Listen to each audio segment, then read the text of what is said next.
طول الوقت في صباح الورد بتكون عينينا على النماذج الشابة في كل المجالات والمواهب اللي بتشق طريقها للنور. الحقيقة بنقدم لهم الدعم عشان يعني يتفوقوا أكتر ويبدعوا أكتر، وعشان كمان نعرف منهم ابتدوا المشوار إزاي عشان يكونوا قدوة لغيرهم اللي عايزين يبدأوا ومش عارفين البداية منين وإزاي.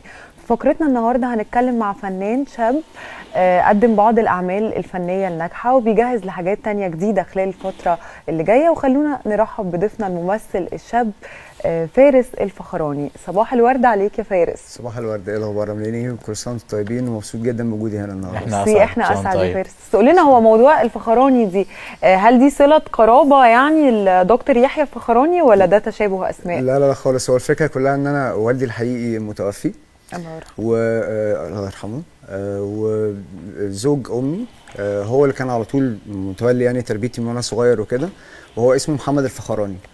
فحبيت ان انا لما يكون موجود في اي تتر او في اي عمل او في اي حاجه ميديا ريليتد او ليها علاقه بالميديا كده، ان انا يتذكر فارس محمد الفخراني نسبه للشخص يعني اللي جمايله عليا ما اقدرش اعدها، يعني هو ابويا يعني. عمري ما حسيت ان هو جوز امي او حاجه، فكان دي مهمه جدا بالنسبه لي.